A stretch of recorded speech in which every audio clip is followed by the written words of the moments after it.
परमेश्वर पिता का धन्यवाद करते हैं आज के दिन के लिए, जिसे उसने हमारे जीवन में जोड़ा। ये उसकी महाकरुणा और दया का फल है, हम जानते हैं। इसी कारण से आज के दिन को हम देख पाए हैं और इसलिए हम धन्यवाद करते हैं परमेश्वर का कि उसने फिर से आज का दिन हमारे जीवन में जोड़े, ताकि आज के दिन में हम अपने प्रभु में होकर आनंदित और मगन रहें, उसकी स्तुति प्रशंसा तारीफ करें, उसकी आराधना करें, उसके नाम को और ऊंचे पर उठाएं जो सब नामों में श्रेष्ठ है और कोई दूसरा नाम नहीं दिया गया स्वर्ग के नीचे और इस पृथ्वी के बीच में, जिससे कि एक मनुष्य उद्धार प्राप्त कर सके, केवल प्रभु यीशु का नाम। इसलिए उस पवित्र नाम की हम स्तुति करते हैं, धन्यवाद करते हैं। आज के दिन में फिर से परमेश्वर ने अवसर दिया कि ऑनलाइन फेसबुक के माध्यम से परमेश्वर के पवित्र वचन को हम आपस में अपने प्रिय भाइयों और बहनों को शेयर कर सकते हैं, उसकी स्तुति महिमा तारीफ कर सकते हैं।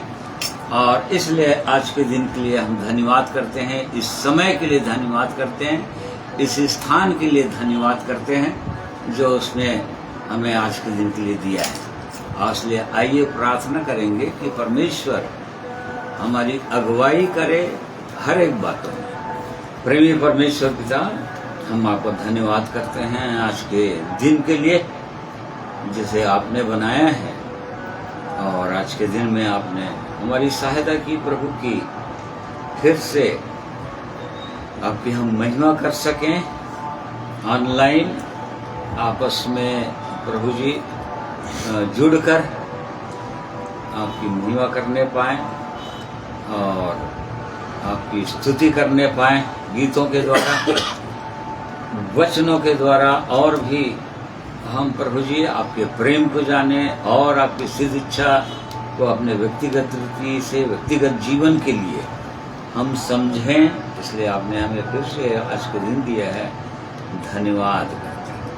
आज के दिन में प्रभु जी आपकी ओर हम दृष्टि उठाते हैं, आपकी सहायता, आपकी अगुवाई चाहते हैं। पवित्र आत्मा परमेश्वर, आप जो हमारे सहायक हैं, हमारे अगुवे हैं, हमारे शिक्षक हैं, और इसलिए प्रभु जी हम आपकी सहायता के बिना हम कुछ नहीं कर सकते, इस बात को हम जान गए हैं। इसलिए पवित्र आत्मा परमेश्वर आपकी सहायता चाहिए, पवित्र आत्मा का अभिषेक, पवित्र आत्मा की उपस्थिति इस स्थान पर, ताकि आपकी महिमा के गीतों को गा सकें, जिससे कि सुनने वाले आशीषित हो सकें, आपके पवित्र वचन को हम समझ सकें और उन पवित्र वचनों के प्रकाश में बैठकर अपने आप को और भी जांच सकें प्रभु, और प्रभु थोड़ा और आपके सामने आ सकें और एक कदम आगे बढ़ सकें इस आत्मिक जीवन में। ऐसी सहायता अगुवाई कीजिए। इसलिए हर एक बातों के लिए धन्यवाद करते हैं, आपके पवित्र वचन के लिए धन्यवाद करते हैं, जिनके खुलने से प्रकाश होता है और भोले लोग समझ प्राप्त करते हैं और जीवन की बातों को समझते हैं, जीवन पाते हैं। और इसलिए प्रभु आपका वचन आज भी हमारे मध्य में प्रकाशित होने पाए, ऐसी सहायता कीजिए। प्रभु यीशु के लहू के लिए धन्यवाद करते हैं और वैसे ही पवित्र आत्मा के लिए धन्यवाद करते हैं, सुंदर संगति के लिए धन्यवाद करते हैं जो आपने हमें दिया है। धन्यवाद के साथ ये प्रार्थना को प्रभु यीशु के नाम में मांगते हैं, सुनिए ग्रहण कीजिए, आमीन। आइए प्रभु की महिमा में कुछ गीतों को सुनेंगे।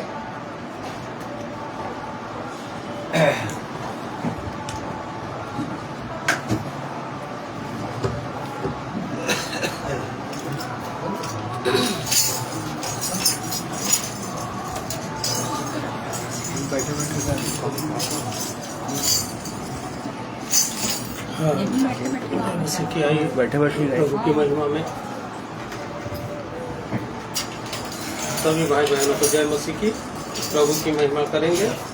136 भजन संहिता उसमें लिखा है यहोवा का धन्यवाद करो क्योंकि उसकी करुणा सदा की है। आइए इस गीत को हम लोग प्रभु की महिमा में गाएंगे।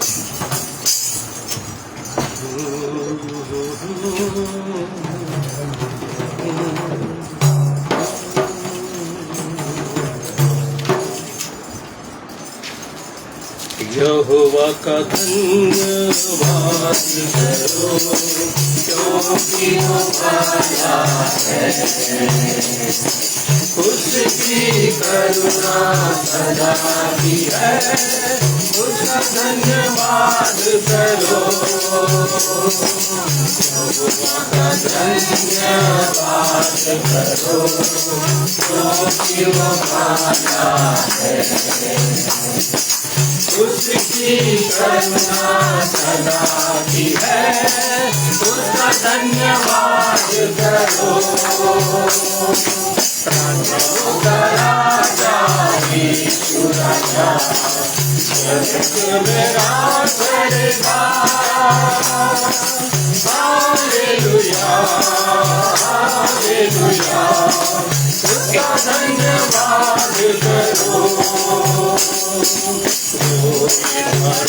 का परमेश्वर है, उसका धन्यवाद करो। उसकी करुणा सदा की है, उसका धन्यवाद करो। जो का परमेश्वर है, उसका धन्यवाद करो। उसकी करुणा सदा की है, उसका धन्यवाद करो। राजाओं का राजा यीशु राजा जगत में राज करेगा। हालेलुया हालेलुया, उसका धन्यवाद करो।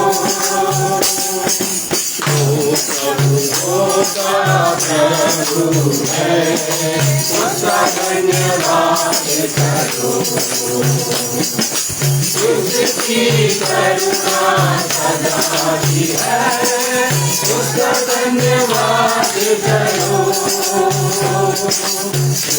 प्रभुओं का प्रभु है, उसका धन्यवाद करो।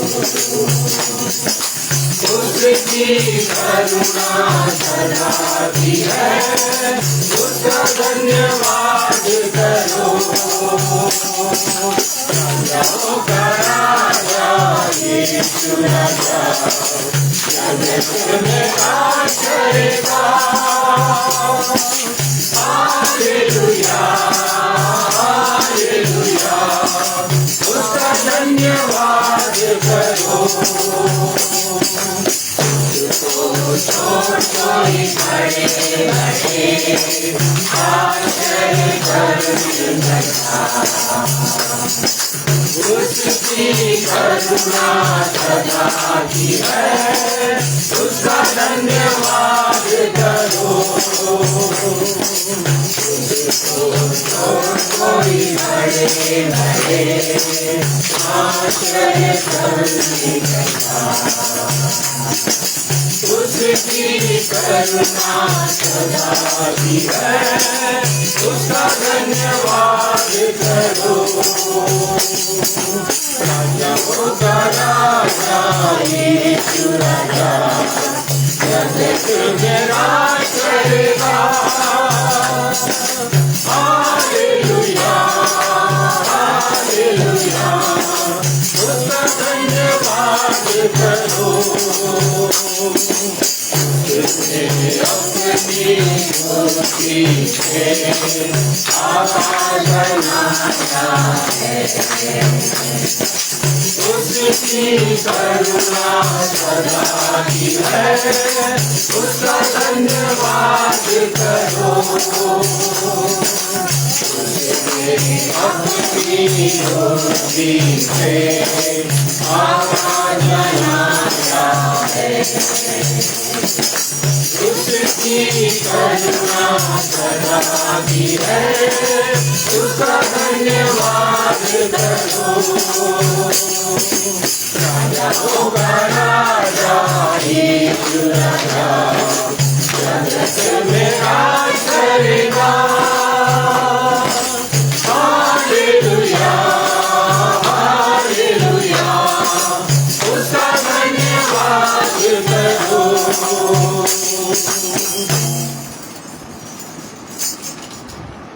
प्रभु की महिमा में और गीत गाएंगे। भेड़े भटकती असंख्य दूर। 1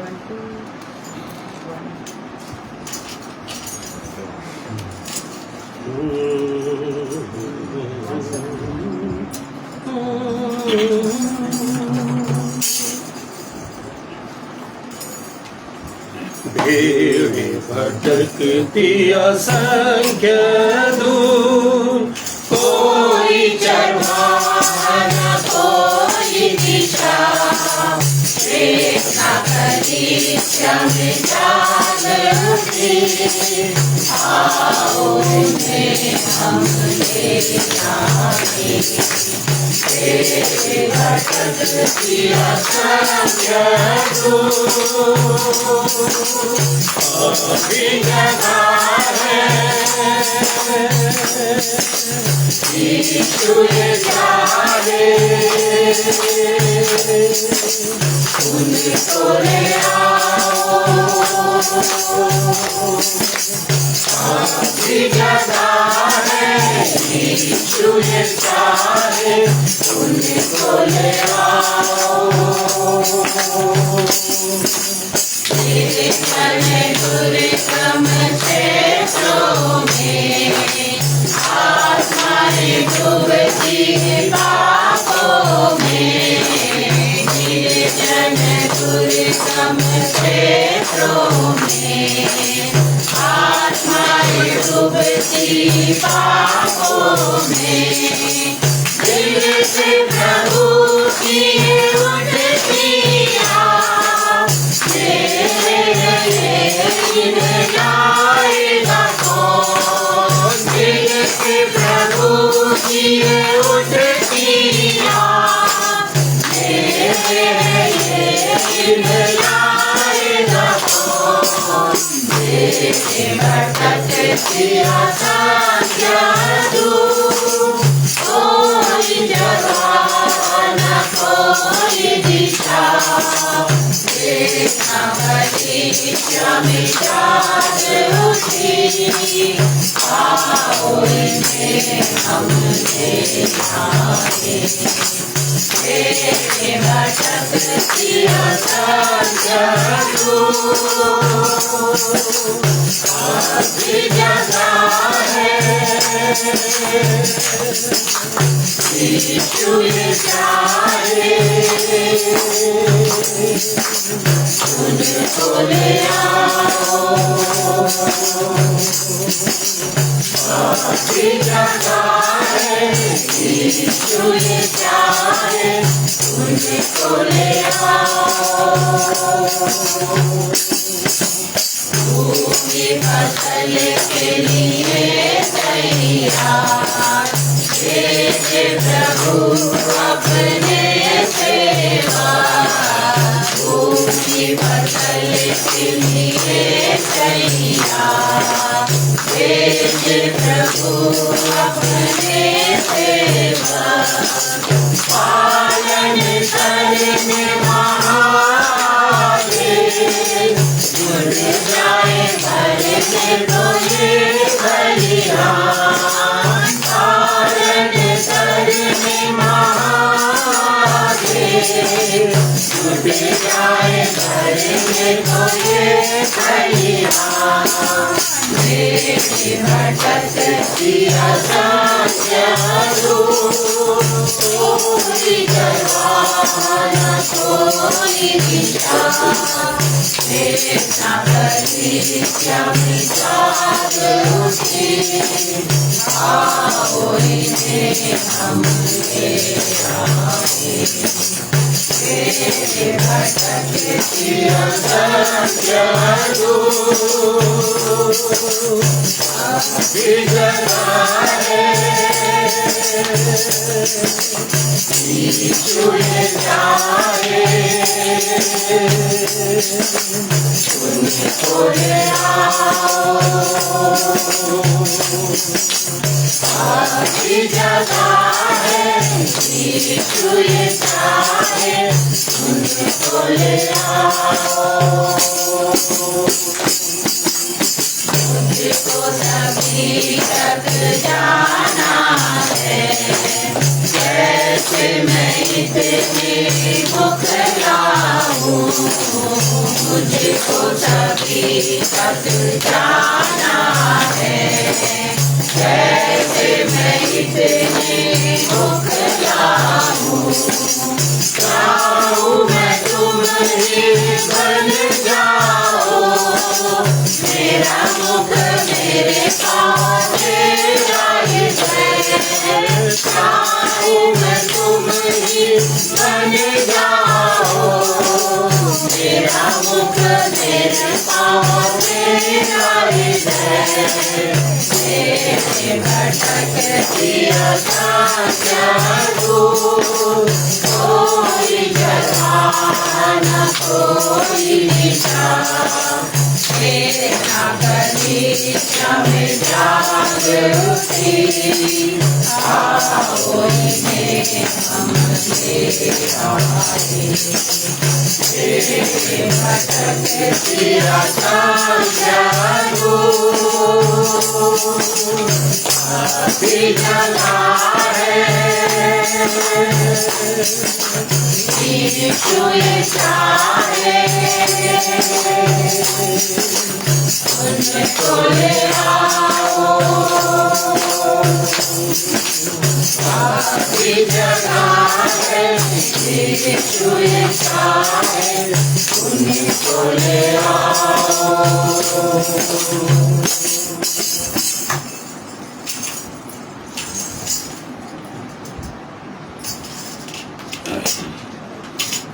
त्रिवेणी प्रभु की महिमा में गीत गाएंगे, उसके बाद वचन के भाग में जाएंगे।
हेलो, सबको जय मसीह की। आज के दिन के लिए परमेश्वर पिता का मैं हृदय से धन्यवाद करते हैं कि हम सब एक बार अपने प्रभु की आराधना के लिए, प्रभु की महिमा के लिए हम सब इकट्ठे हुए हैं। आइए प्रभु की महिमा में गीत गाऊंगी, प्रभु मेरी सहायता करें।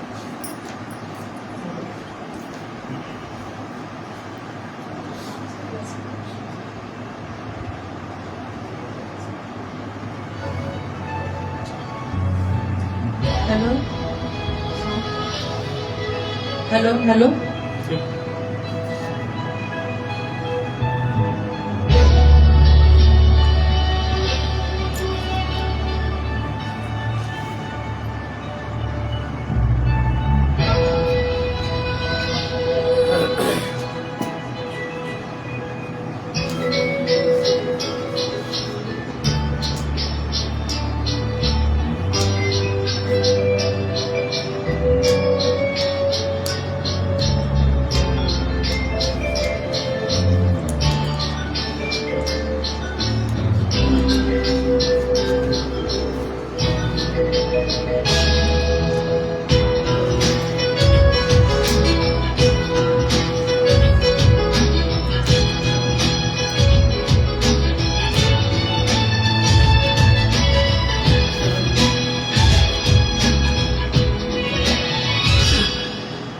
आंखें अपनी पर्वत की ओर उठाऊंगा,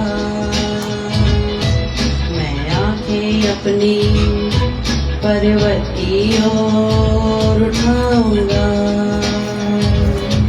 मुझको है पता सहायता वहीं से पाऊंगा, मुझको है पता सहायता वहीं से पाऊंगा।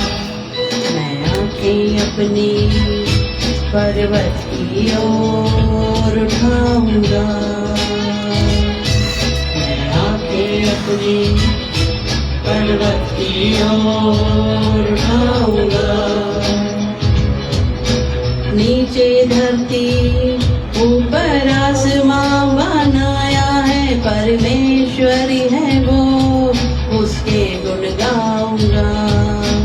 नीचे धरती ऊपर आसमां बनाया है, परमेश्वरी है वो, उसके गुण गाऊंगा।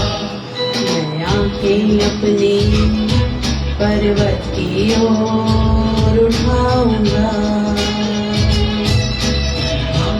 अपनी पर्वत की ओर उठाऊंगा।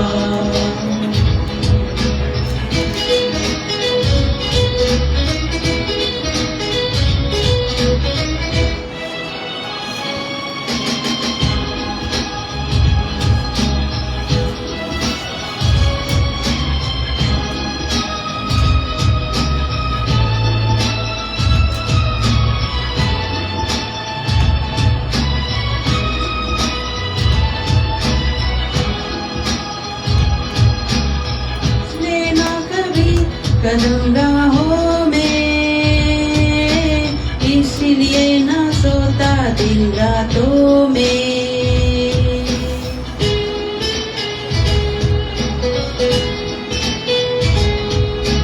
इसलिए ना कभी कदम राहों में, इसलिए ना सोता दिन रातों में। इज़राइल का वो रखवाला, ऊँघेगा ना वो सोएगा। इज़राइल का वो रखवाला, ऊँघेगा ना वो सोएगा। मैं आंखें अपनी पर्वत की ओर उठाऊंगा, अपनी पर्वत की ओर उठाऊंगा। मुझको है पता सहायता वहीं से पाऊंगा, मुझको है पता सहायता वहीं से पाऊंगा। मैं आंखें अपनी पर्वत की ओर उठाऊंगा।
पर्वत की ओर उठाऊंगा,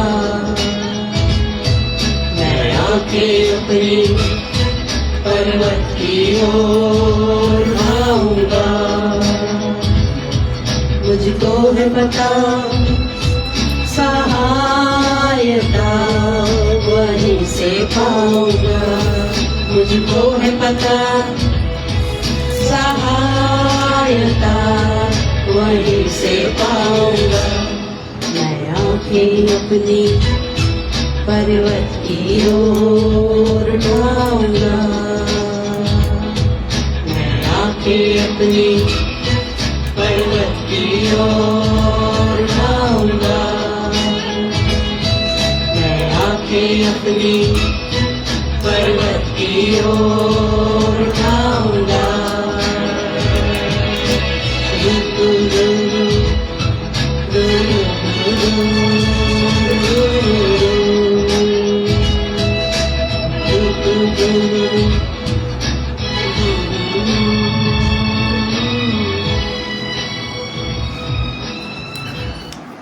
धन्यवाद करते परमेश्वर पिता की महिमा हो और हम सबके जीवन से प्रभु की महिमा हो। सबको जय मसीह के। आइए हम वचन के भाग में जाएंगे। परमेश्वर हम सबकी सहायता करें सुनने में।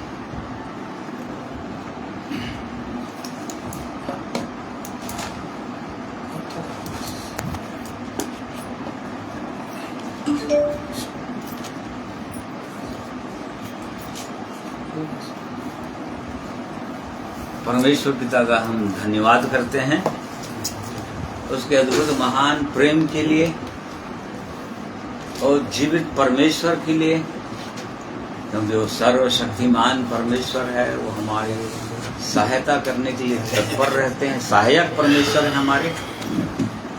और धन्यवाद करते हैं उस जीवित परमेश्वर के साथ हमारा संबंध हो गया है और इसी कारण से हम हर समय अपनी सहायता के लिए अपने जीवित परमेश्वर की ओर देखते हैं। और जैसा कि भजनकार अभी जो गीत बहन गा रही थी उसमें हमने देखा कि उसने कहा कि सहायता के लिए वो पर्वतों की ओर उठाऊंगा।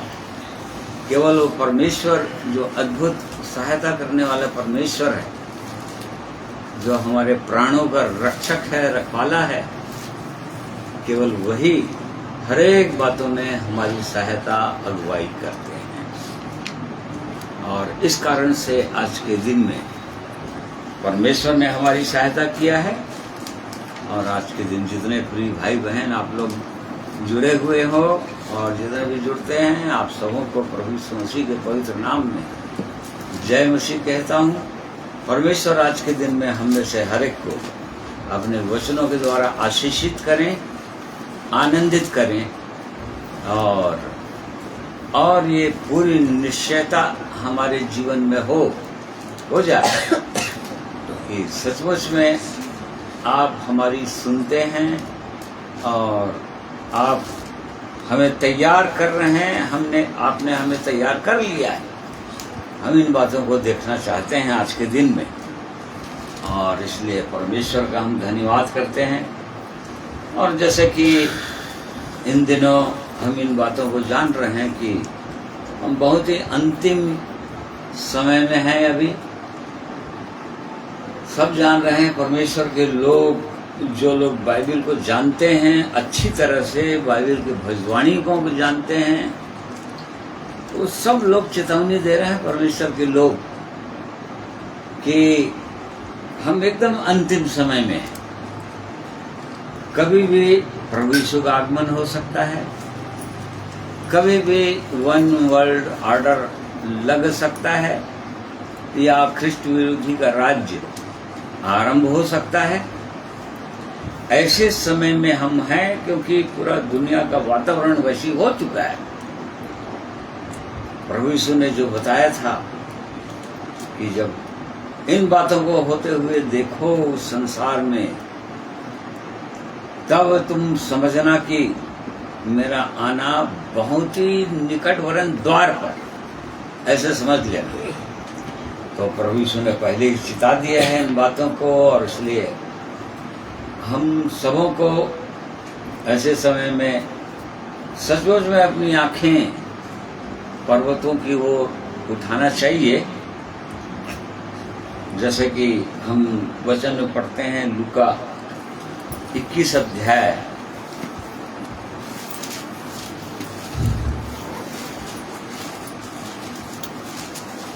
उसका 28 पद और उसके बाद 34 से 36 पद तक भाई पढ़ रहे हैं। लूका 21 अध्याय उसका 28 पद। जब ये बातें होने लगे तो सीधे होकर अपने सिर उठाना, क्योंकि तुम्हारा छुटकारा निकट होगा। इसलिए सावधान रहो, ऐसा ना हो कि तुम्हारे मन खुमार और मतवालेपन और इस जीवन की चिंताओं से सुस्त हो जाए और वह दिन तुम पर फंदे के समान अचानक आ पड़े, क्योंकि वह सारी पृथ्वी के सब रहने वालों पर इसी प्रकार आ पड़ेगा। इसलिए जागते रहो और हर समय प्रार्थना करते रहो कि तुम इन सब आने वाली घटनाओं से बचने और मनुष्य के पुत्र के सामने खड़े होने के योग्य बनो। हाँ, ये बार बार हमारा प्रभु यीशु चिता रहे थे अपने चेलों को, और उस समय जितने लोग विश्वास करते थे प्रभु यीशु पर, तो यहाँ पर अपने चेलों को चिता रहे थे, क्योंकि उसके चेले लोग बार बार पूछते थे कि वो अंत का समय कब आएगा और तेरे आगमन का कैसे चिन्ह होगा, क्योंकि प्रभु यीशु उनको बार बार अपने चेलों को बताते रहते थे ऐसी ऐसी घटना होने वाली। और इसी कारण से यहाँ पर भी प्रभु यीशु ने इन बातों को बताया कि ये सब होंगे इस संसार में, इनसे हम इनको रोक नहीं सकते कि हम ये प्रार्थना करके ये सब जो भी इस संसार में हो रहा है, घटनाएं हो रही हैं, सताव हो रहा है, इनको नहीं रोक सकेंगे। और इनको रोकने के लिए भी नहीं बोला है, ये बोला है कि अपने आप को तुम इन घटनाओं से बच सको ऐसा उपाय करो बोला। और जब ये घटनाएं होने लगे तो सीधे होकर अपने सिर उठाना, अर्थात ऊपर की ओर देखना, स्वर्ग की ओर देखना, उसके पवित्र प्रेम की ओर देखना, उसके भविष्यवाणियों की ओर देखना, क्योंकि तुम्हारा छुटकारा निकट होगा, एकदम निकट। मतलब जो लोग उसकी ओर देखते रहेंगे वही लोग तो छुटकारा पाएंगे, क्योंकि इस बात को हम इब्रानी 9 उसका 28 पद भी हम पाते हैं, क्योंकि उन्हीं के लिए वो आएगा जो लोग, हाँ, जो लोग तैयार हैं और उसकी बाट जो हो रहे हैं।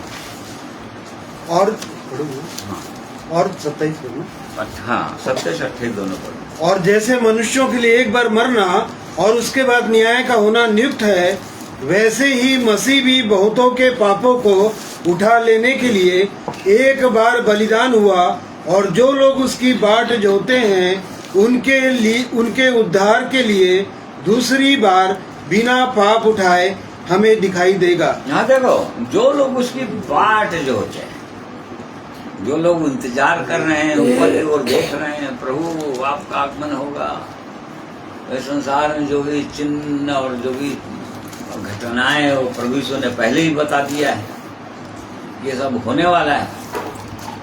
उनकी ओर जो लोग देख रहे हैं उनके लिए छुटकारा एकदम निकट होगा, अंतिम छुटकारा, अर्थात प्रभु यीशु का आगमन के साथ वो लोग चले जाएंगे पूरी रीति से इस संसार से, संसार के पापों से और संसार की विभिन्न परिस्थितियों से छूट जाएंगे। तो इस बात को हमेशा प्रभु यीशु चिताते रहे, समझाते रहे अपने चेलों को, और हम भी इन्हीं वचनों को पढ़ कर परमेश्वर की इच्छा में, वो परमेश्वर चाहते हैं, पवित्र आत्मा चाहता है कि हम भी जागते रहें, देखते रहें, सिर उठाए रहें, प्रभु की ओर देखते रहें, उसके आगमन की बाट जोते रहें, पूरी रीति से तैयार होकर। जो लोग पूरी रीति से तैयार होकर होते हैं वही लोग उसके आगमन की बाट जोते हैं। जो लोग तैयार नहीं हो तो चाहते हैं कि अभी ना आए प्रभु, अभी ना आए, अभी दुल्हा ना आए, वो ऐसा सोचते रहेंगे।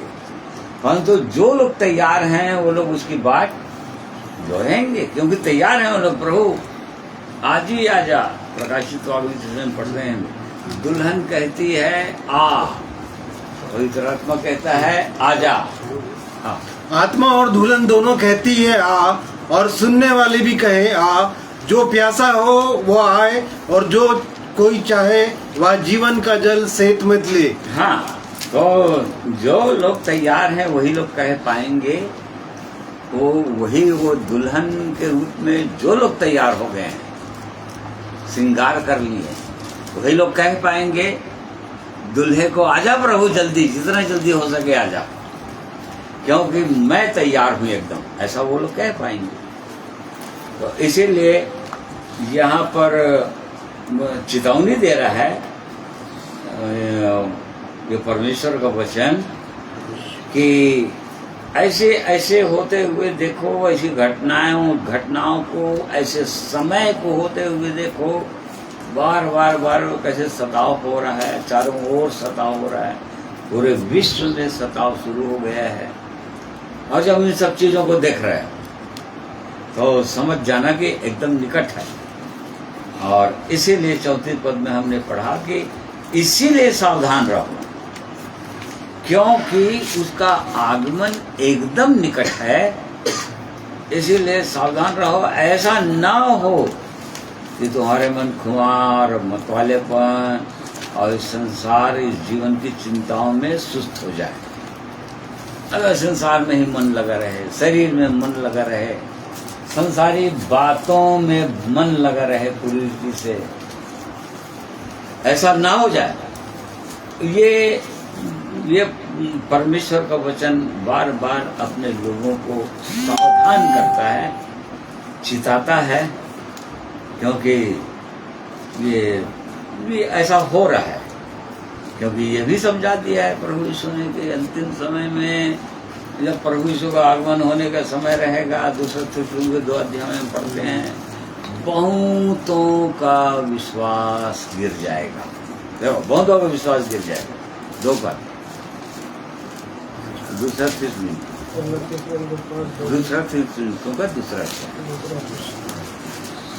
दूसरा थिस्सलुनीके, हाँ, पढ़ 3 पर।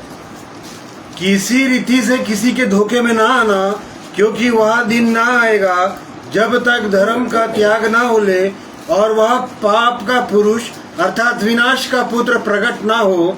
हाँ, देखिए, वो विनाश का पुत्र एंटीक्राइस्ट को बोल रहा है, यहाँ पर क्रिस्त विरोधी को बोल रहा है। तो यहाँ पर पौलुस चिता रहा है कि इसलिए सावधान रहो, किसी के धोखे में भी नहीं आना। उसका प्रकट होने से पहले धर्म का त्याग होगा। धर्म का त्याग होगा मतलब विश्वास से गिरेंगे। पास लिखा है इंग्लिश में, मतलब बहुतों का विश्वास जो है गिर जाएगा, डगमगा जाएगा एंटीक्राइस्ट के आगमन के समय में। तो इसीलिए सावधान कर रहा है, यहाँ पर भी सावधान कर रहे हैं। हमने पढ़ा 21 में, लूका 21 में, इसीलिए सावधान रहो, ऐसा ना हो कि तुम्हारे मन खुमार और मतवालेपन और इस जीवन की चिंताओं से सुस्त हो जाए और वह दिन तुम पर फंदे के समान आ जाए। मतलब बिना तैयार नहीं हो। ये सब अपने चेलों को बोल रहे हैं ना, प्रभु यीशु अपने चेलों को बोल रहे थे। मतलब जो लोग उस पर विश्वास करते हैं, जो लोग उसके पीछे चल रहे हैं, जो लोग जिनके पास उद्धार का अनुभव है, उनको बोल रहा है। इस संसार में खो नहीं जाना, संसार की चिंताओं में फंस नहीं जाना और शैतान के छल में भी नहीं आ जाना, क्योंकि फिर अचानक फंदा हो जाएगा। फिर खुमार और मतवालापन उसी बात को बोल रहे हैं। मतलब इस संसार की धन दौलत अभिलाषाओं में, इस संसार का आनंद, उसमें लिप्त मत हो जाना। खुमार और मतवालापन इसी को बोल रहा है। उसमें लिप्त नहीं हो जाना, मतलब उसी में मगन नहीं हो जाना, और नहीं तो फिर फंदा हो जाएगा, तुम्हारे लिए फंदे के समान आ जाएगा, ऐसा बोल रहा है। परमेश्वर के लोगों के लिए फंदे के समान आने वाला है, और इसीलिए वो प्रभु अपने लोगों को सावधान करना चाहता है, और हमको सावधान होना है कि हम फंदे के समान ना आए। इसलिए उनको बोल रहा है कि तुम्हारे लिए ऐसा नहीं होना चाहिए। चेलों के लिए बोल रहा है, कलीसिया को बोल रहा है, तुम्हारे लिए ऐसा नहीं होना चाहिए, क्योंकि तुम रात के संतान नहीं हो। और 2 पद से, क्योंकि तुम अब ठीक जानते हो कि जैसा रात को चोर आता है, वैसा ही प्रभु का दिन आने वाला है, जब लोग कहते होंगे कुशल है और कुछ भय नहीं, तो उन पर एकाएक विनाश आ पड़ेगा। जिस प्रकार गर्भवती पर पीड़ा और वे किसी रीति से ना बचेंगे। पर हे भाइयों, तुम तो अंधकार में नहीं हो कि वह दिन तुम पर चोर के समान आ पड़े, क्योंकि तुम सब ज्योति की संतान और दिन की संतान हो। हम ना रात के हैं ना अंधकार के हैं, इसलिए हम दूसरों के समान सोते ना रहे, पर जागते और सावधान रहे। हाँ, देखिए यहाँ पर पहला थिस्सलुनीके 5 अध्याय में पौलुस चिता रहे थे कलीसिया को, थिस्सलुनीकियों की कलीसिया को, कि तुम्हारे लिए फंदे के समान नहीं आएगा। क्यों? क्योंकि तुम तैयार हो, तुम दिन के संतान हो। तुम्हारे लिए चोर की नाई नहीं आएगा। चोर की नाई उसके लिए आएगा जो लोग एकदम निश्चिंत सो रहे हैं, घोर निद्रा में। उन्हीं के घर में चोर सेंध मार सकता है, परंतु जो जागृत हैं, जो जगे हुए हैं, उनके घर में सेंध नहीं मार सकता चोर। तो उनके लिए मैं चोर के नाई नहीं आऊंगा, तुम जान रहे हो। परंतु एक पूरे संसार पर फंदे के समान आने वाला है वो दिन, और इसलिए बार बार परमेश्वर अपने पवित्र वचनों के द्वारा अपने लोगों को चिताना चाह रहे हैं, जगाना चाह रहे हैं। इसीलिए क्योंकि वह सारी पृथ्वी के सब रहने वालों पर इसी प्रकार आ पड़ेगा। इसीलिए 36 पद 21 का, इसलिए जागते रहो और हर समय प्रार्थना करते रहो कि तुम इन सब आने वाली घटनाओं से बचने और मनुष्य के पुत्र के सामने खड़े होने की योग्य बनो। हाँ, इन घटनाओं से बच जाओगे। ये जो घटनाएं हो रही हैं, सदा हो रहा है, दुनिया भर की विपत्तियां आ रही है, ठीक है नहीं, बहुतों को विश्वास गिरता चला जा रहा है, ये भी घटनाएं, और चिन्ह के रूप में प्रभु यीशु ने बता दिया, परमेश्वर ने बता दिया। इनसे बचने के लिए, इनसे भी बचना है हमको, पहले तो इन घटनाओं से बचना है, और मनुष्य के पुत्र अर्थात प्रभु यीशु के सामने हमको खड़ा होना है। मतलब इस योग्य बना देना चाह रहा है वो परमेश्वर अपने लोगों को, कलीसिया को, कि उसके सामने खड़े होने के योग्य हो सकें। उसकी यही इच्छा है परमेश्वर की, कि हम उसके सामने खड़े हो सकें। नाम लिख रहा है, उसके सामने खड़े होने के योग्य बन जाओ। नहीं तो सब लोग बन नहीं पाएंगे, उसके सामने खड़े हो नहीं पाएंगे, और परमेश्वर की इच्छा है कि उसके सामने खड़े हो सको, ये चाहता है। कुलुस्सियों 1:22,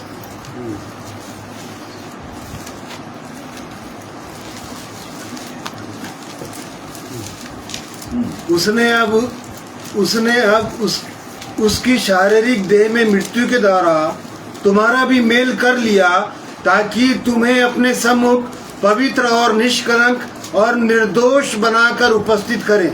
हाँ, देखिए, ये परमेश्वर की इच्छा है, ये पवित्र आत्मा की इच्छा है कि कलीसिया को निर्दोष निष्कलंक करके उसके सामने उपस्थित करना चाह रहा है। इफिसी 5 का 27 पढ़ लीजिए। इफिसियों के पत्री 5 अध्याय उसका 27 पद।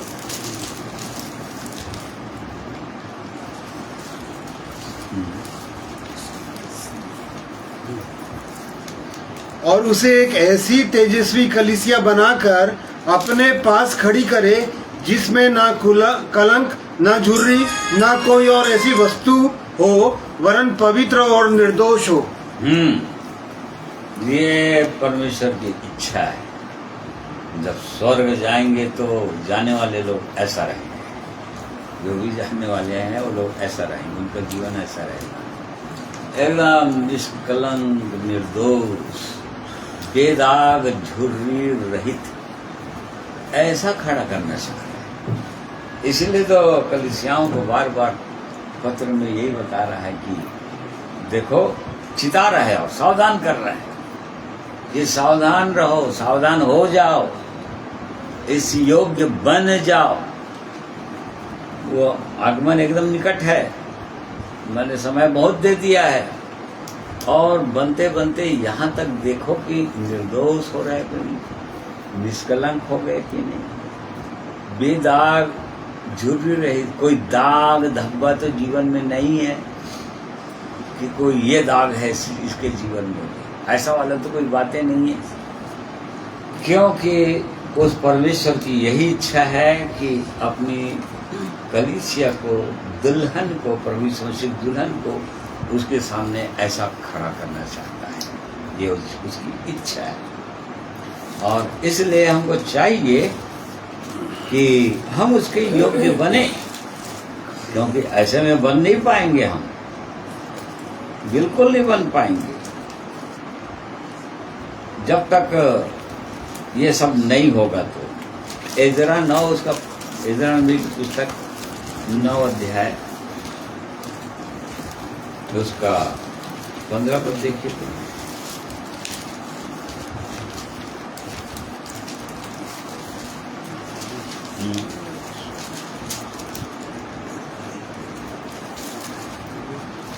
हे इस्राएल के परमेश्वर यहोवा, तू धर्मी है, हम बचकर मुक्त हुए हैं, जैसे कि आज वर्तमान है। देख, हम तेरे सामने दोषी हैं, इस कारण कोई तेरे सामने खड़ा नहीं रह सकता। देखो, यहाँ पर जो बंधुआई से छूटकर जो लोग आए हैं वो लोग बोल रहे हैं। बंधुआई में थे लोग, परंतु वहां से छूट के आ गए वो परमेश्वर की कृपा से। परंतु ये वो बोल रहे हैं कि हे प्रभु, हम तो दोषी हैं, इस कारण तेरे सामने कोई खड़ा नहीं रह सकता। उस परमेश्वर के सामने कोई खड़ा नहीं रह सकेगा, दोषी व्यक्ति कभी खड़ा नहीं हो पाएगा। और इसी कारण से ये लोग प्रार्थना कर रहे हैं परमेश्वर से, और अपने पापों को मान भी रहे हैं। लोग प्रार्थना कर रहे हैं, पापों को मान भी रहे हैं कि हम क्यों ऐसा हो गया, हमारी दशा क्यों ऐसा हो गया, हमको क्यों बंधुआई में जाना पड़ा। यहाँ पर 7 पद में पढ़िए। अपने पुरखाओं के दिनों से लेकर आज के दिन तक हम बड़े दोषी हैं, और अपने अधर्म के कामों के कारण हम अपने राजाओं और याजकों समेत देश देश के राजाओं के हाथ में किए गए कि तलवार, दासवत, लूटे जाने और मुंह काला हो जाने की विपत्तियों में पड़े, जैसे कि आज हमारी दशा है। पर अब थोड़े दिन से हमारे परमेश्वर यहोवा का अनुग्रह हम पर हुआ है कि हम में से कोई कोई बच निकले, और हमको उसके पवित्र स्थान में एक खूंटी मिले, और हमारा परमेश्वर हमारी आंखों में ज्योति आने दे, और दासत्व में हमको कुछ विश्रांति मिले। ये प्रार्थना कर रहे हैं लोग परमेश्वर से, ये उनकी प्रार्थना है। जो बंधुआई से छूटकर आए हुए हैं, उनकी प्रार्थना है कि हम बंधुआई में किस कारण से चले गए थे, और उसकी अनुग्रह की दृष्टि हम पर हुई है कि कुछ कुछ लोग बचे हैं, बाकी लोग तो बंधुआई में ही नाश हो गए, परंतु कुछ कुछ लोग बचकर आए हैं। अब उनके जीवन के, अपने जीवन के लिए प्रार्थना कर रहे हैं, प्रभु हमारी आंखों में ज्योति आने दे, और ताकि हमको कोई तेरे भवन में एक खुदी का कुछ तो मिले जगह, और हमको शांति मिले, विश्राम मिले, ये प्रार्थना कर रहे हैं। तो इस बात को हम जानते हैं, इसीलिए वो निर्दोष करके खड़ा करना चाह रहा है। इसी प्रकार से दोषी है, विश्वासियों को अवसर दे रहा है परमेश्वर कि हमारे अंदर किसी भी प्रकार से दोष न हो जीवन के अंदर, या हमारा विवेक हमको दोषी न ठहराए किसी भी बात के लिए। क्षमा है कि नहीं पूरी रीति से, प्रभु यीशु के लहू से हम धुले हैं कि नहीं धुले हैं, हमारा अपराध क्षमा हुआ है कि नहीं हुआ है, इन बातों को हर विश्वासी को जांचना है, देखना है, और तभी तो उसके सामने हम खड़े हो सकेंगे, और नहीं तो फिर मुश्किल जाएगा। तो अय्यूब 11 अध्याय उसका 13 वचन से पढ़िए। यदि तू अपना मन शुद्ध करे और ईश्वर की ओर अपने हाथ फैलाए, और जो कोई अनर्थ काम तुझसे होता हो उसे दूर करे, और अपने डेरों में कोई कुटिलता न रहने दे, तब तो तू निश्चय अपना मुंह निष्कलंक दिखा सकेगा, और तू स्थिर होकर कभी न डरेगा। हाँ, देखिए ये ऐसा करना पड़ेगा। ये अय्यूब के द्वारा परमेश्वर इस बात को बताना चाह रहा है कि यदि तू अपना मन शुद्ध करे और ईश्वर की ओर अपने हाथ फैलाए, मतलब प्रार्थना करे, उसे गिड़गिड़ाए, हाथ फैलाए मतलब गिड़गिड़ाए, नहीं प्रभु यहाँ पर मैं बहुत कमजोर महसूस करता हूँ अपने जीवन में, ये क्रोध आ गया, जलन आ गया, इच्छा आ गई, पर मैं जय नहीं पा रहा हूँ, प्रभु मुझ पर दया कीजिए। इसको बोल रहे हैं हाथ फैलाए, गिड़गिड़ाए। हाथ फैलाए मतलब गिड़गिड़ाए परमेश्वर से कि नहीं प्रभु, इसे मुझको छुटकारा चाहिए ही चाहिए, इस पर मैं जय पाना ही चाहता हूँ प्रभु, किसी भी हालत में पाना चाहता हूँ। ये हाथ फैलाए, अपने हृदय को शुद्ध रखे, अपने हृदय शुद्ध रखे और अपने हाथ फैलाए, और जो कोई अनर्थ काम तुझसे होता हो उसे दूर करे। यदि होता है, यदि किसी प्रकार से हमारे अंदर कपट है, किसी काम से कोई गलत काम है, झूठ है, लालच है, उनको दूर करना ही पड़ेगा, दूर करेगा, नहीं तो नहीं दिखा पाएगा। बोल रहे हैं यहाँ पर अपना मुंह निष्कलंक नहीं करेगा तो वहां पर खड़ा नहीं हो सकेगा प्रभु यीशु के सामने, और अपना मुंह तो नहीं दिखा पाएगा। अनर्थ काम तुझसे होता हो दूर करें, और अपने डेरों में कोई कुटिलता ना रहने दे, अपने डेरों में कोई कुटिलता ना रहने दे, तब तो तू निश्चय अपना मुंह निष्कलंक दिखा सकेगा, नहीं तो नहीं दिखा पाएगा। यदि ऐसा नहीं हुआ तो नहीं दिखा पाएगा, और इसलिए अपने हृदय को जांचने की आवश्यकता है, चेक करने की आवश्यकता है कि हमारे हृदय पहाड़ी देश में भी तो हम इसी बात को करते हैं ना कि प्रभु यीशु का जो एकदम आरंभिक उपदेश उसने पहले बता दिया, धन्य हुए जिनके मन शुद्ध है, वही लोग परमेश्वर को देख पाएंगे, मतलब उसके सामने खड़े हो सकेंगे, उसको देखने पाएंगे। हृदय साफ नहीं है तो नहीं देख पाएंगे। हृदय के अंदर कुटिलताएं हैं, कुटिल बातें, कुटिल बातें हैं, छल की बातें हैं, कहीं न कहीं छल है हृदय के अंदर, मतलब निर्दोष नहीं, फिर दोषी हैं, और निर्दोष नहीं है, दोषी हैं, फिर उसके सामने कभी खड़ा नहीं हो पाएंगे। ये परमेश्वर वचन हमको बताना चाह रहा है, इसलिए हमको सावधान होना है और हमको जांचना चाहिए। इसी का 13 अध्याय उसका 15 पद पढ़िए। वह मुझे घात करेगा, मुझे कुछ आशा नहीं, तो भी मैं अपनी चाल चलन का पक्ष लूंगा। यह भी मेरे बचाव का कारण होगा कि भक्तिहीन जन उसके सामने नहीं जा सकता। देखो, यह भी मेरे बचाव का कारण होगा कि भक्तिहीन जन उसके सामने नहीं जा सकेगा। इसका मतलब अय्यूब जो है अपने विषय में बोल रहा है कि मेरे बचाव का कारण होगा। मतलब वो उसका जीवन बहुत अच्छा था, वो तो परमेश्वर उसको उसकी परीक्षा ले रहा था, उसको और आगे उठाना चाह रहा था, इसलिए। परंतु उसका जीवन बहुत अच्छा था और बताना चाह रहा था इसको, यह मेरे बचाव का कारण होगा। बचाव का कारण क्या होगा? भक्ति का जीवन, परमेश्वर से प्रेम का जीवन है, अभक्ति नहीं है। भक्ति का जीवन मतलब अभक्ति नहीं है। कहीं बार कुटिलता नहीं है, कहीं पर दोष नहीं है, कहीं पर छल कपट नहीं है, कहीं पर चालाकी नहीं है। तो यहाँ पर पौलुस इस बात को बोलता है, तभी बच पाऊंगा, ये मेरे बचाव का कारण होगा। क्योंकि भक्तिहीन जन उसके सामने जा नहीं पाएगा, और इसलिए उसकी इच्छा है कि हम और गंभीरतापूर्वक अपने जीवनों को देखें, जांचें, उसके प्रेम को समझें, और बहुत गंभीर होने की आवश्यकता है, क्योंकि वो उस परमेश्वर की इच्छा। भजन संहिता 5:5 को भी पढ़िए।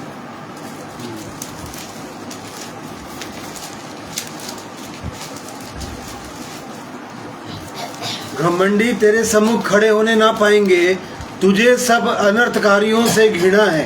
घमंड यदि जीवन है, घमंड बहुत बड़ा पाप है ना, इस बात को याद रखेंगे हमेशा। घमंड, और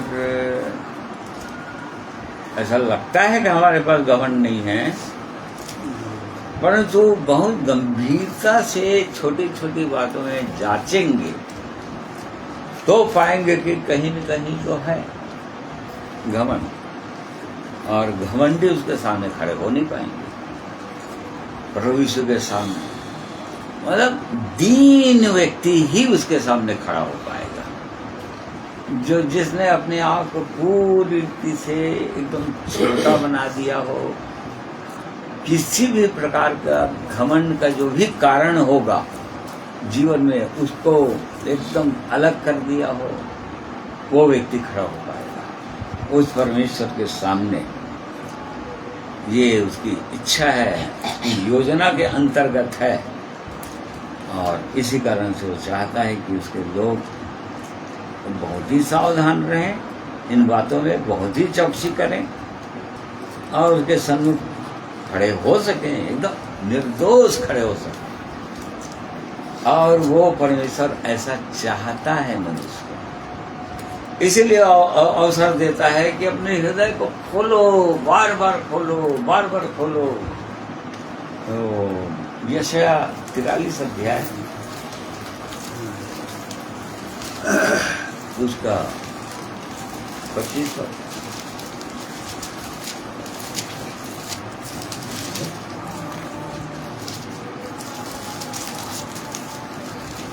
मैं वही हूँ जो अपने नाम के निमित्त तेरे अपराधों को मिटा देता हूँ और तेरे पापों को स्मरण ना करूँगा। मुझे स्मरण करो, हम आपस में विवाद करें, तू अपनी बात का वर्णन कर जिससे तू निर्दोष ठहरे। हाँ, देखिए, वो परमेश्वर बार बार अपने लोगों को बोलते रहे हैं, पुराने नियम से भी, नए नियम से भी,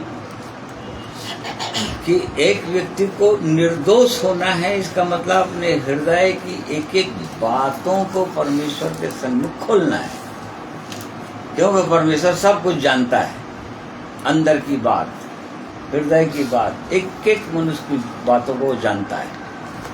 और इसलिए परमेश्वर अपने लोगों को यही चिता रहा है, यह बोल रहा है कि अपने हृदय को खोल दो, खोल कर बोलो मन की बातों को, और तुम निर्दोष हो जाओगे। मतलब जो भी हृदय के अंदर है, सोच विचारों में है, कोई पाप है, कोई अधर्म है, कहीं पर कोई लालच है, या और कोई छिपा हुआ कोई पाप है, खुल कर बोल दो, बोल रहा है उस परमेश्वर के सामने, कहने का मतलब मान लो, उसको स्वीकार कर लो, छोड़ दो, और तब फिर एकदम निर्दोष ठहर जाओगे। निर्दोष कर दूंगा बोल रहा है, क्योंकि वही परमेश्वर हूँ, बदला नहीं हूँ। वो परमेश्वर बदला नहीं है, बदलता नहीं है परमेश्वर को। और इसलिए अपने लोगों को बार बार बार बार ऐसे वो चिताता है, समझाता है कि उसके लोग समझे इस बात को, जाने। और प्रभु यीशु का इसके लिए परमेश्वर ने एकदम उपलब्ध करा दिया है, नए नियम के अंदर तो एकदम उपलब्ध करा दिया है। वो अपने लहू को दे दिया है जिससे शुद्ध हो सकते हैं, क्योंकि प्रभु यीशु का लहू सब पापों से शुद्ध करता है। उसके लिए बस एक ही काम करना है, प्रकाश में चलना है। क्योंकि जो प्रकाश में चलते हैं उन्हीं का पाप क्षमा करता है। वो प्रभु यीशु का लहू उन्हीं के पापों को धोता है, क्योंकि लोग प्रकाश में चलते हैं। मतलब प्रकाश में चलना मतलब जरा भी कोई चीज आया, अड्डा गड्ढा, अत्थर पत्थर, कहीं पर एक पाप, एक बुरा सोच विचार कहीं पर भी आया, और तुरंत चूंकि प्रकाश में चल रहा है इसलिए एकदम साफ नजर आ जाता है। और एक विश्वासी जो है उसको तुरंत स्वीकार भी कर लेता है, मान लेता है, क्योंकि वो प्रकाश में चल रहा है। और प्रभु यीशु का लहू उसको धो डालता है, शुद्ध कर देता है। इस प्रकार से एक व्यक्ति हर समय निर्दोष रह सकता है। और ये उपाय कर दिया है परमेश्वर कि एक व्यक्ति पूरी तरह से निर्दोष हो, निष्कलंक हो जाए, कोई कलंक ना हो। हमारी इसी को तो बोल रहे हैं। और अपने डेरे में कोई कुटिलता ना रहने दे। डेरा मतलब अपने हृदय के अंदर बोल रहा है, अपने हृदय की दशा को देख रहा है। वो ये डेरा से लिखा घर है ना, तो इसी के अंदर हमारे अंदर सोच विचारों में, कल्पनाओं में, और कोई बातें, पुरानी बातें जिनकी क्षमा ना हुई हो, ऐसी बातें उसको खुल कर बोलना है, खोल कर रख देना है, स्वीकार कर लेना है परमेश्वर के सामने। और तब एक व्यक्ति निर्दोष हो जाएगा बोल रहा है, क्योंकि प्रभु यीशु को लहू धो डालेगा पूरी रीति से। और तब तो उसके सन्मुख खड़े हो पाएंगे, और नहीं तो कोई खड़ा नहीं हो पाएगा, उसके सन्मुख खड़े ही नहीं पाएंगे। यदि कोई पाप है, जो कुटिलता है, तो उसके सामने कोई व्यक्ति खड़ा नहीं हो पाएगा। दोषी ठहरेगा मनुष्य, हमेशा दोषी ठहर जाएगा। तो वो परमेश्वर हमारा अद्भुत महान परमेश्वर है, और वो चाहते हैं कि हम बिल्कुल अपने जीवित परमेश्वर पर विश्वास करें। वो हमारा ऐसा परमेश्वर है जो बहुत आश्चर्य कम करने वाला परमेश्वर है। उसने प्रतिज्ञा किया है कि वो वहां पर खड़ा करूंगा, ले जाऊंगा, मैं वहां तक ले जाऊंगा, तो ले जाएगा वो। और इसी कारण से एक तो अर्थ पढ़िए यहूदा की पत्री, उसका 24 पद।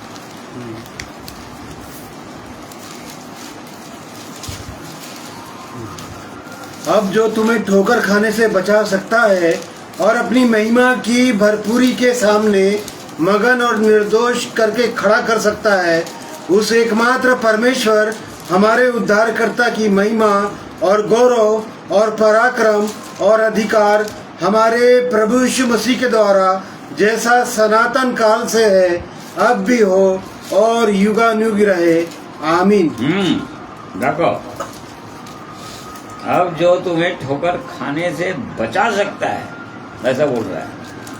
ठोकर खाने से बचा सकता है मतलब गिरने से बचा सकता। ठोकर खाने से मतलब गिरने से बचा सकता है। यदि गिर गए हैं तो उठाता भी है, उठा भी सकता है, और गिरने से बचा लेता है। ठीक है नहीं? और अपनी महिमा के भरपूरी के सामने मगन और निर्दोष करके खड़ा कर सकता है। देखो ऐसा कर सकता है, विश्वास, वो ऐसा परमेश्वर है, उस पर ऐसा विश्वास करके एक विश्वासी को चलना है, वो ऐसा कर सकता है। वो उस एकमात्र परमेश्वर हमारे उद्धारकर्ता की महिमा और गौरव, पराक्रम और अधिकार हमारे प्रभु यीशु मसीह के द्वारा जैसे सनातन काल से अब भी हो और युगानुयुग रहे, क्योंकि वो ऐसा करने में सामर्थी है और करेगा। वो बचाएगा भी, ठोकर खाने से भी बचा लेगा, मतलब गिरने से बचा लेगा, और अपनी महिमा की भरपूरी के सामने हमको निर्दोष कर देगा यदि उसमें हम आगे बढ़ते रहेंगे तो, क्रम में रहेंगे तो, प्रकाश में चलते रहेंगे तो। एकदम जब तक हम इस शरीर में रहेंगे, संसार में रहेंगे, तो एकदम मतलब प्रभु के समान तो नहीं बन सकेंगे पूरी रीति से, परंतु चूंकि उस बनना चाहते हैं, उसी लालसा है, उसी में आगे बढ़ते जा रहे हैं, यत्न कर रहे हैं, इसके लिए तो यत्न करना है, बढ़ने के लिए तो यत्न करना पड़ेगा। अपने जीवन को जांच रहे हैं, अपने जीवन को देख रहे हैं, और इस कारण से वो परमेश्वर इस योग्य है, सामर्थी है, हमको विश्वास करना चाहिए, उस परमेश्वर पर विश्वास करना चाहिए कि वो ऐसा खड़ा कर देगा, वो निर्दोष कर देगा, और एक दिन हम प्रभु यीशु के सन्मुख होंगे, खड़ा होंगे, हम वो प्रभु यीशु के सामने रहेंगे, खड़े रहेंगे, बहुत से लोग रहेंगे, पता नहीं लाखों करोड़ों लोग रहेंगे प्रभु यीशु के सामने, निर्दोष निष्कलंक एकदम सामने रहेंगे, और बहुत सारे बाकी लोग बहुत कदापि नहीं देख पाएंगे दिखाए, कई लोगों को कदापि देख भी नहीं पाएंगे, चले भी जाएंगे तो भी नहीं देख पाएंगे, तो ऐसा भी रहेगा। तो इसलिए परमेश्वर बार बार हमको अवसर दे रहा है, अपने लोगों को सावधान कर रहा है, चिता रहा है कि हम अपनी आंखें अपने जीवित परमेश्वर की ओर, स्वर्ग की ओर देखें, पवित्र आत्मा को काम करने दें अपने जीवन में। वो पवित्र आत्मा हमारे जीवन में काम करना चाह रहा है, हमको एकदम निर्दोष करना चाह रहा है, हमारी छोटी छोटी गलतियों को भी दिखाना चाहता है,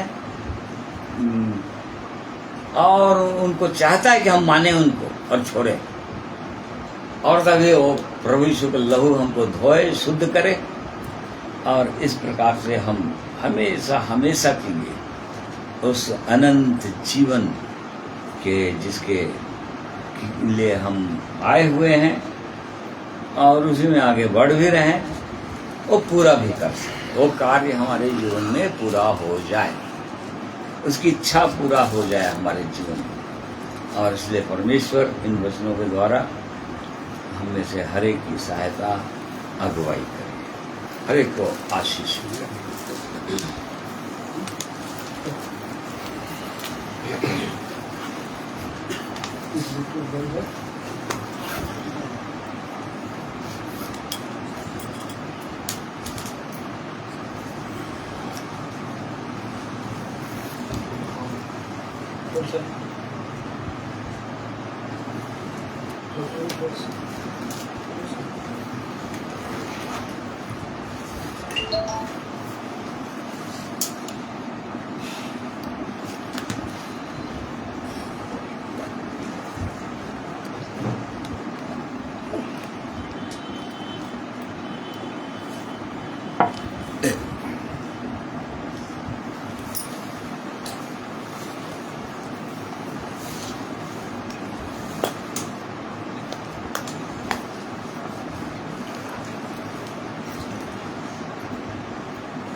परमेश्वर पिता का धन्यवाद सुंदर वचनों के लिए, जबकि तैयारी के लिए हम और सावधान हो अपने जीवन में, और उस सावधानी के तारतम्य में निरंतर उसके भय में अपने जीवन को बिताते रहें। ये प्रभु की इच्छा है कि हम अपने आप को निष्कलंक और निर्दोष वहाँ दिखा सकें, प्रकट कर सकें।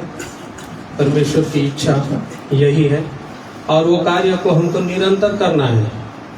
सुबह से लेकर के शाम तक निरंतर, एक बार कर लिए और छोड़ दिए उसके बाद नहीं करेंगे, ऐसे में हमारी तैयारी पूरी नहीं होगी। इसलिए प्रभु चाहते हैं कि हर सुबह और हर शाम दिन भर उसकी आराधना और उपासना में, आत्मा में प्रार्थना और विनती में लगे रहें।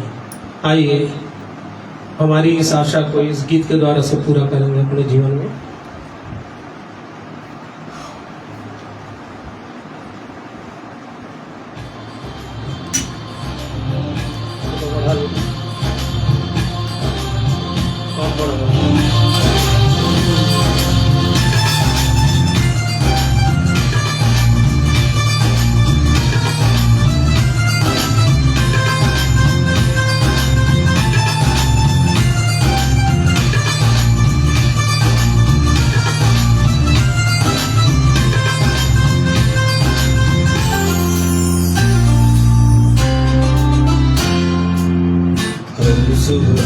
तेरे नाम से आए और हर शाम तेरे नाम से जाए। रात और दिन में ध्यान में तेरे जीवन अपना बिताऊं। नाम तेरा गाऊं, नाम तेरा गाऊं। हर सुबह तेरे नाम से आए और हर शाम तेरे नाम से जाए। रात और दिन में ध्यान में तेरे जीवन अपना बिताऊं। नाम तेरा गाऊं, नाम तेरा गाऊं।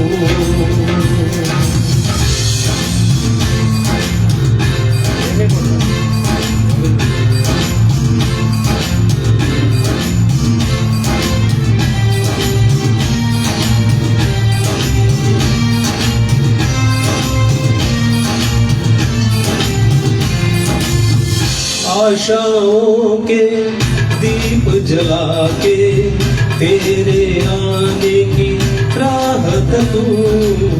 आशाओं के दीप जला के तेरे आने की राहत तू। ध्यान में तेरे शीश झुका के तेरी आराधना मैं तो करूं। दिन तो बीता जाए प्रभु जी, दिन तो बीता जाए प्रभु जी, तेरी आस लगाए।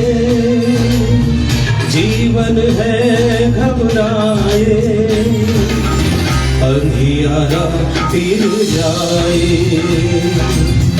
उजियारा तेरा नाम ले आए। मंजिल जो तीर में बुझाए। रात और दिन में ध्यान में तेरे जीवन अपना बिताऊं। नाम तेरा गाऊं, नाम तेरा गाऊं।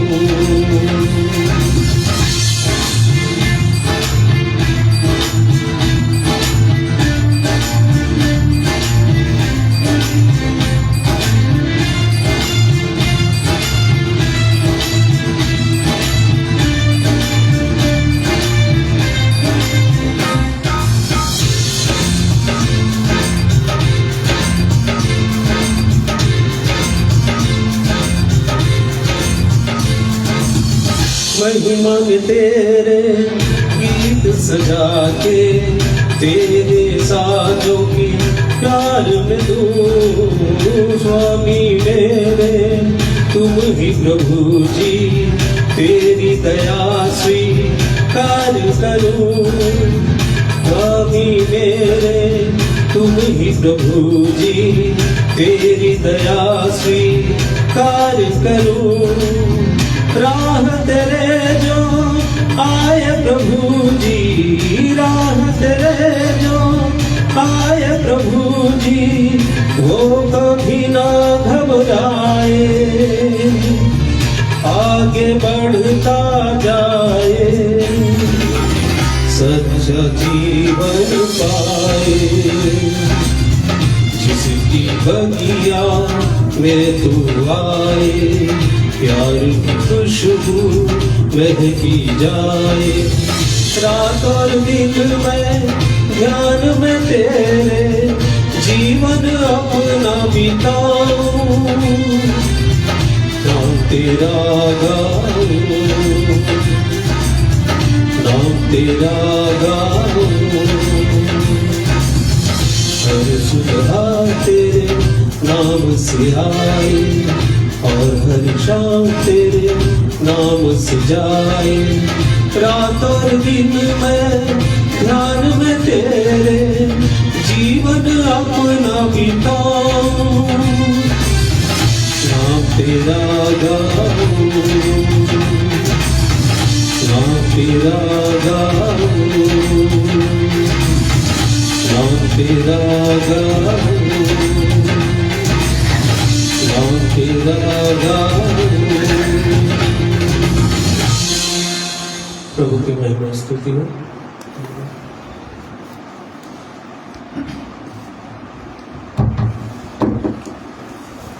हाँ प्रिय भाइयों बहनों, परमेश्वर की यही इच्छा है कि उसके लोग हर समय उसकी उपस्थिति में चले, राजा दाऊद के समान कह सकें कि इसलिए मैं नहीं डगमगाऊंगा क्योंकि मैं उसकी उपस्थिति में चलता हूँ, हर समय उसका नाम लेता हूँ, उसकी महिमा अपने जीवन के द्वारा करता हूँ।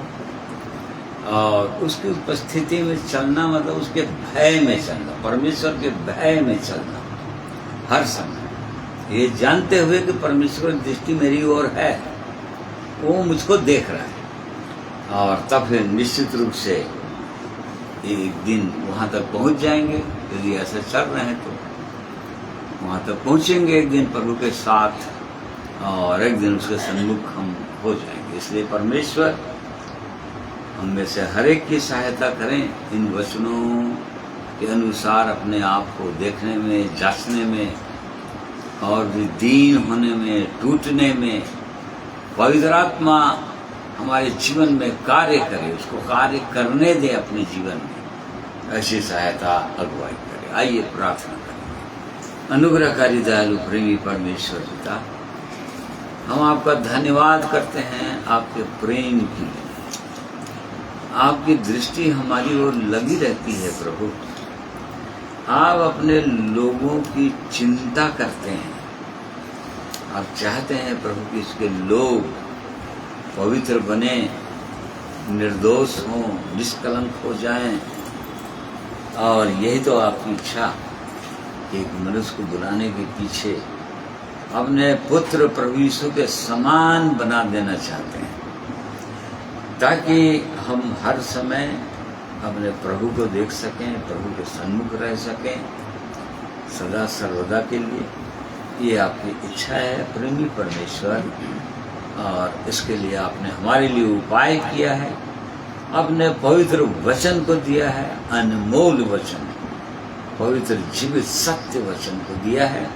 और उसके द्वारा लगातार आप हमसे बातें करते हैं, हमारे जीवन को दिखाते हैं। और प्रभु जी उन बातों को छोड़ने में आप हमारी सहायता करते हैं, सामर्थ्य देते हैं। आपका बड़ा अनुग्रह हमारे जीवन में होता है पवित्र आत्मा के द्वारा, ताकि हम बिल्कुल जैसा आप चाहते हैं वैसा बन सकते हैं। और इसलिए आज के दिन में, आज के वचन के लिए धन्यवाद करते हैं। और आज के दिन अपने आप को, जीवन को आपके हाथों में सौंप देते हैं प्रभु। आपके चरणों में हम दीन होते हैं, टूट जाते हैं। हे पवित्र आत्मा परमेश्वर, हमारी सहायता कीजिए, पवित्र लहू से धोइए, शुद्ध कीजिए, ताकि हम बिल्कुल निर्दोष और निष्कलंक हो जाएं। महान प्रभु, आपके सन्मुख खड़े होने के योग्य बन जाएं। और इसलिए अपने आप को आपके हाथों में सौंप देते हैं। धन्यवाद करते हैं आपके पवित्र वचन के लिए, जिसे बोलने में आपने सहायता किया, सुनने में सहायता किया, समझने में सहायता किया है। और इन वचनों को आगे भी हम अपने जीवन में मनन चिंतन कर सकें प्रभु, और इन वचनों के अनुसार अपने जीवन को देख सकें, जांच सकें। इसमें हम में से हर एक भाइयों बहनों की सहायता अगुवाई कीजिए। धन्यवाद करते हैं। ये प्रार्थना प्रभु यीशु के नाम में मांगते हैं, सुनिए ग्रहण। आमीन। प्रिय भाइयों बहनों, आप सबों को मैं धन्यवाद करता हूँ। आज के दिन में आप मेरे साथ ऑनलाइन जुड़कर परमेश्वर के वचन को सुने हैं। परमेश्वर हम में से हर एक से प्रेम करते हैं, और इसलिए वो चाहते हैं कि हम बिल्कुल उसके समान बन जाएं। और इसलिए परमेश्वर इन वचनों के द्वारा हमें से हर एक आपकी सहायता करें, हर एक को आशीषित करें। और इसलिए आप सबों को मैं धन्यवाद करता हूँ, सबों को जय मसीह की कहता हूँ।